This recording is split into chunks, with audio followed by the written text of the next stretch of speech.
Hello and welcome back to समन classes. बच्चों, आज मैं आपके लिए लाया हूँ फैक्टराइजेशन ऑफ अलजेब्रिक एक्सप्रेशन। इसमें मैं डिस्कस करने वाला हूँ आपसे कि किसी भी अलजेब्रिक एक्सप्रेशन का फैक्टराइजेशन कैसे होता है।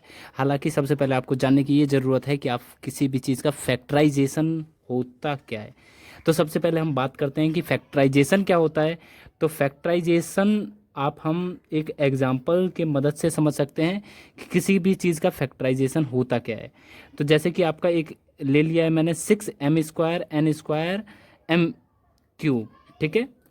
एक हमने एग्जांपल में ले लिया है 6m² n² अगर मैं आपसे कहता हूँ कि इसका फैक्टर करो तो आप क्या करोगे?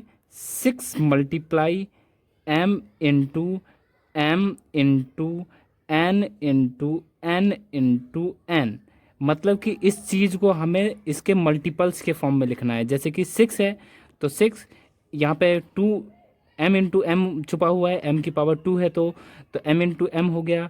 और यहाँ n³ है मतलब n हो गया। तो ये आपका हो गया इसका फैक्टराइजेशन। बस इस चीज़ में आपको करना कुछ नहीं है। आप एक और एग्जांपल ले सकते हैं जैसे कि 15xy + 25xy²। अगर मैं आपसे कहता हूँ कि इसका फैक्टर निकालिए तो आप 15xy का फैक्टर क्या लिखेंगे बच्चों? 3 × 5 × x × ठीक है। अगर मैं नेक्स्ट कहता हूँ कि 25xy² का फैक्टराइजेशन करो तो क्या लिखोगे आप बच्चों? 5 × 5 × x × y ठीक है। आपने ये लिख दिया। सिंप्लिसिटी अब इसकी पीक पे है। अगर आपको ये चीज़ें समझ में आ रही हो तो आप इजीली आपको मैं आगे फाइंड करना सिखा सकता हूँ। कैसे? तो कैसे कुछ नहीं है। अगर मैं आपसे कहता हूँ कि फैक्टराइज द फॉलोइंग एग्जाम्पल, इस एक्सरसाइज को हम सारे चीज़ को एग्जाम्पल को लेके समझेंगे ताकि चीज़ें हमें ज़्यादा ही आसानी से पता चल सके। ठीक है। हमें करना क्या है कि अगर मैं आपसे कहता हूँ कि फैक्टराइज द फॉलोइंग, मैंने आपसे क्या कहा बच्चों? Factorise the following. इसमें मैं एक एग्जांपल ले लेता हूँ 21x² y - 28x² y³ ये ले लिया मैंने एग्जांपल के तौर पे। अब हमें करना कुछ नहीं है। देखो, सबसे पहले इसका आप इस हिसाब से आप फैक्टर निकाल लो और इसका आप इस हिसाब से फैक्टर निकाल दो। ठीक है। तो सबसे पहले अगर मैं 21x² y का फैक्टर निकालता हूँ तो क्या हो जाएगा? 3 × 7 × x × x × y। अगर मैं 28x² y इस क्यूब का अगर मैं निकलवाता हूँ 28x² y³ का तो क्या हो जाएगा बच्चों? 2 × 2 × 7 × x × y × y × y। देखिए यहाँ पे 2 टाइम्स x⁻2 है और यहाँ पे y⁻3 है तो 3 टाइम मल्टीप्लाई कर दिया। ठीक है। ईजिली से हमें करना क्या है कि आपको ये देखना है कि कॉमन क्या क्या चीज़ है। कैसे? यहाँ पे एक y है, यहाँ पे एक y कॉमन आ गया। यहाँ पे 7 है, यहाँ भी 7 है। यहाँ 2x है और यहाँ भी 2x है। तो अगर मैं आपसे कहता हूँ कि इसका फैक्टर कर लो तो सिंपल से आप क्या करेंगे? इन दोनों को आप इस चीज़ को आप इस फॉर्म में लिख दीजिए। 3 × 7 × x × y -2 × 2 × 7 × x × y चीज़ों को ध्यान से समझना ताकि आपको समझ में आए। ठीक है। आपको ज़्यादा इधर उधर ध्यान नहीं भटकाना है। देखिए, आपने क्या किया? इसका हमने कर दिया फैक्टर और फैक्टर करने के बाद अब हमें देखना है कि इसमें कॉमन क्या है। कॉमन एक y है। तो चलिए सबसे पहले नंबर से स्टार्ट करते हैं। एक यहाँ पे 7 है, यहाँ भी एक 7 है तो 7 हमने कॉमन ले लिया। यहाँ पे 2x है और यहाँ भी 2x है तो यहाँ x × x कॉमन ले लिया। यहाँ पे एक y है तो यहाँ पे एक y कॉमन ले लिया। अब सबसे पहले अगर मैं इन सभी में से ये सारी चीज़ें मैंने निकाल ली तो यहाँ बचा क्या? यहाँ बच गया एक 3। यहाँ जो भी साइन हो आप उसे यहाँ पे आप पुट कर दें। माइनस का साइन है तो माइनस का, प्लस का है तो प्लस का। अब आपको करना क्या है? यहाँ क्या बच गया? 2 × 2। यहाँ और कुछ नहीं बचा। यहाँ एक y बाहर ही आ गया था, यहाँ 2y बच गए। ठीक है।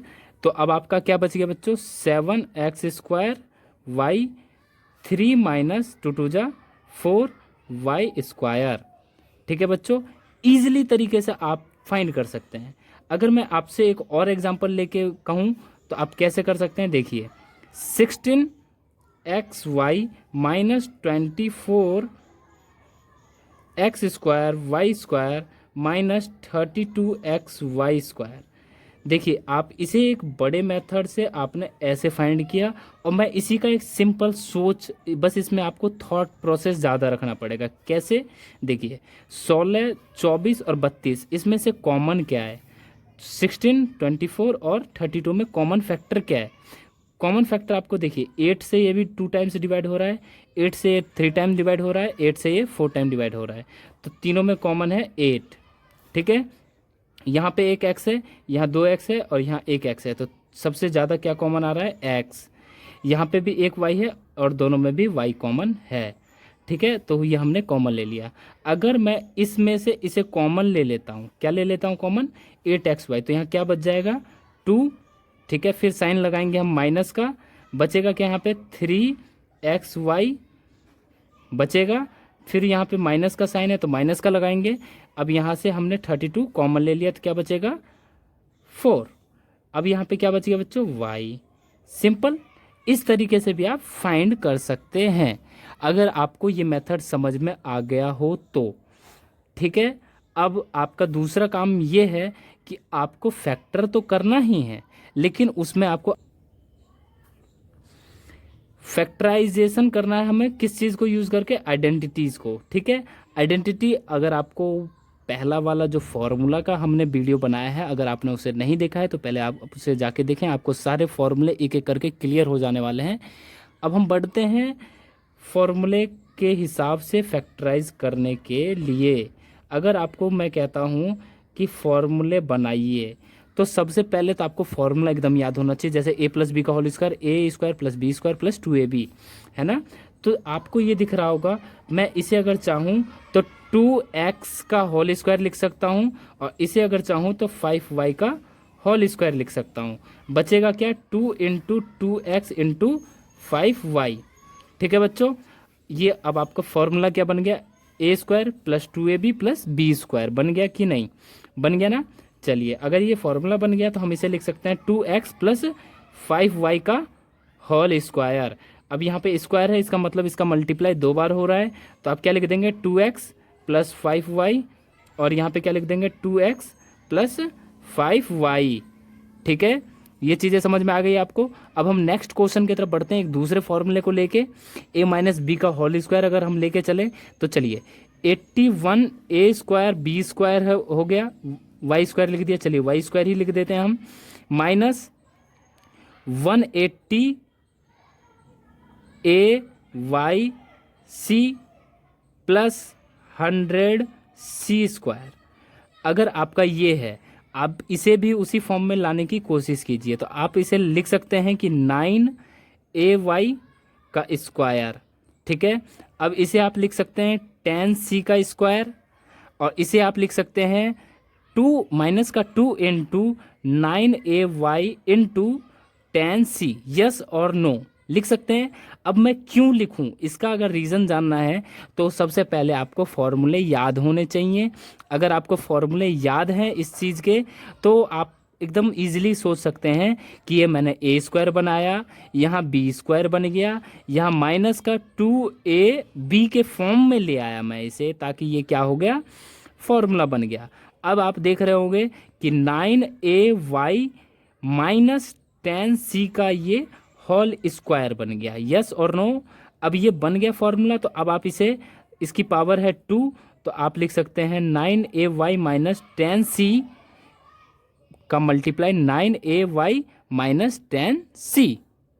ठीक है, इजीली तरीके से समझ में आ रहा हो तो वीडियो को लाइक और चैनल को सब्सक्राइब करना बिल्कुल मत भूलना। अब हम बढ़ते हैं एक नए आइडेंटिटीज़ के तरफ, जिसमें आपको फैक्टराइज तो करना ही करना है, साथ में आपको कुछ फॉर्मूले का यूज़ करना है। तो हम कैसे करें, चलिए एक नए एग्जाम्पल की तरफ बढ़ते हैं। मान के चलिए mx प्लस ny का whole square plus nx minus my का होल स्क्वायर, ये लिख लिया हमने। आपको करना क्या है, a प्लस बी का होल स्क्वायर यहाँ बन रहा है, यहाँ a माइनस बी का होल स्क्वायर बन रहा है, तो फॉर्मूला खोलिए। चलिए एम एक्स का whole square plus N Y का whole square plus 2 into M X into N Y. Formula कहाँ से आया ये? ए प्लस बी का होल स्क्वायर क्या होता है बच्चों? A square plus B square plus 2ab। Easily सब तरीके से समझ में आ गया। अब इस नेक्स्ट वाले को भी फॉर्मूला पुट कर दीजिए, एन एक्स का whole square plus N Y का whole square minus 2 into n x into m y. अब आप देख रहे होगे यहाँ प्लस का है और यहाँ ये माइनस का है, तो ये कैंसिल आउट हो गया। आपका बचेगा क्या? आपका यहाँ बचेगा क्या? आपका यहाँ बच गया M square X square plus N square Y square, यहाँ बच गया N square X square plus N square Y square, यहाँ एम है सॉरी। ठीक है बच्चों, चलिए अब आपको क्या करना है, एक्स वाले को एक साइड लिख लीजिए और वाई वाले को एक तरफ लिख लीजिए। ठीक है, तो आपका ये हो जाएगा M square X square plus N square X square, plus का साइन आएगा, फिर इस वाले को लिख लीजिए N square Y square plus M square Y square. आपको ये दिख रहा होगा दोनों में क्या कॉमन है? एक्स स्क्वायर, तो आप एक्स स्क्वायर कॉमन ले लेंगे तो आपका बचेगा M square plus N square. यहाँ पे आपका क्या बच जाएगा बच्चों? वाई स्क्वायर कॉमन लेने के बाद N square plus M square. जैसा कि आप देख पा रहे होंगे एम स्क्वायर है एन स्क्वायर है, यहाँ पे कॉमन दिख रहा होगा। आप इन दोनों में से फिर से कॉमन ले लो, m square plus N square, तो बचेगा क्या? X square plus y square. अब हम नेक्स्ट की बात करते हैं, फैक्टराइज बाय रीग्रुपिंग। हमें क्या करना है? रीग्रुपिंग। रीग्रुपिंग नाम से ही आपको समझ में आ रहा होगा कि रीग्रुपिंग मतलब कि कुछ आपको टर्म्स दे रखे होंगे, टर्म्स देखने के बाद आपको क्या करना है उसका रीग्रुपिंग, मतलब इधर का उधर उधर का इधर, और उसके बाद कर देना है आपको फैक्टराइज। एक नए एग्जांपल के साथ मैं आपको समझाता हूं, जैसे कि आपका लिखा हुआ है a x minus b plus a b minus x. ये आपको दिख रहा होगा, क्या दिख रहा है आपको? A x minus b plus a b minus x. आपको रीग्रुपिंग करना है, इधर का उधर का इधर। आपको ये सोचना है कि दोनों में से मैं कॉमन क्या ले सकता हूँ। देखिए इसमें ए बी है, सॉरी ए एक्स है, यहाँ पे बी है, कुछ कॉमन नहीं है, लेकिन यहाँ पे भी ए एक्स है तो यहाँ भी एक एक्स है, तो आप यहाँ से एक कॉमन ले सकते हैं, यस और नो। यहाँ पे भी बी है, यहाँ भी ए बी है, तो दोनों में भी बी कॉमन है, तो मैं अगर इन दोनों को एक साथ लिख दूँ और इन दोनों को एक साथ लिख दूँ, ऐसा आपको खुद सोचना है। चीज़ों को सोचना सीखिए, मैथ का नाम ही वही है कि आपको क्या होगा आपको खुद सोचना पड़ेगा। ठीक है, चलिए अब आप ये देख रहे होगे कि मैंने रीग्रुपिंग तो कर दिया। अब रीग्रुपिंग करने के बाद हमारा नेक्स्ट काम ये है कि हमें ए एक्स और एक्स में कॉमन लेना है, तो हमने एक्स कॉमन ले लिया, तो हमारा बचेगा ए माइनस वन। क्यों? यहाँ से एक एक्स तो बाहर आ गया, बचेगा वन, है ना, यहाँ कुछ नहीं बचा, यहाँ पे प्लस का साइन आएगा। अब आप देखिए यहाँ से अगर मैं आपसे कहता हूँ कि आप जो है क्या कॉमन ले लीजिए, प्लस का बी, तो आपका अगर मैंने इसमें से बी कॉमन ले लिया तो यहाँ पे माइनस का वन बच गया। ठीक है, प्लस का साइन आएगा और ए बच जाएगा। ठीक है, माइनस का बी प्लस ए, मतलब ए माइनस बी मैं लिख सकता हूँ इसे, अगर मैं चाहूँ तो मैं इसे क्या लिख सकता हूँ? ए माइनस वन। क्या लिख सकता हूँ? ए माइनस वन। अब आप ये देख रहे होगे कि ए माइनस वन है, यहाँ भी ए माइनस वन है, दोनों में ए माइनस वन है, तो ए माइनस वन अगर मैं कॉमन ले लूँ तो आपको कोई दिक्कत तो नहीं है। यहाँ क्या बच गया? X plus B. चलिए एक नए एग्जाम्पल के साथ और नए तरीके से इसका एक और लिखते हैं। ठीक है, एक और एग्जाम्पल ले लेते हैं हम। 15 M N minus 6 M plus 5 N minus 2। अब आपको ये सोचना है कि ज़्यादा से ज़्यादा मैं कॉमन कैसे ले सकता हूँ। देखिए इससे भी आप कॉमन ले सकते हैं और इससे भी आप कॉमन ले सकते हैं, लेकिन अगर मैं इसको इधर रख दूँ तो इन दोनों में भी कुछ ना कुछ कॉमन आ जाएगा, तो हमें सोचना है कि कुछ ना कुछ कॉमन ले लेना है। तो मैं इसको इधर रख लेता हूँ। ठीक है बच्चों, 15 M N plus 5 N minus 6 M minus 2, इसमें से आपने कॉमन ले लिया अगर 5 और n, तो यहाँ क्या बच जाएगा बच्चों? 3। क्या बच गया? 3, और क्या बच गया? एक m। ठीक है, अब यहाँ से 5m तो पूरा ले लिया, तो यहाँ बच गया 1। अब आप इसमें से अगर चाहें तो माइनस का 2 कॉमन ले सकते हैं, तो यहाँ क्या बच जाएगा? 3m plus 1। यस और नो, चीज़ें समझ में आ रही हैं? आ रही हैं तो बिल्कुल रहिए। अब यहाँ पे आप देखिए 3m प्लस 1 3m प्लस 1 दोनों तरफ है, तो आप यहाँ से भी आप 3m प्लस 1 कॉमन ले सकते हैं, बचेगा क्या यहाँ पे 5n-2। यस और नो, ये आपका चीज़ें ख़त्म हुई। अगर वीडियो पसंद आया तो वीडियो को लाइक और चैनल को सब्सक्राइब करना बिल्कुल मत भूलना। मिलते हैं फिर नेक्स्ट वीडियो में नए टॉपिक के साथ। तब तक के लिए बाय बाय, टाटा, टेक केयर।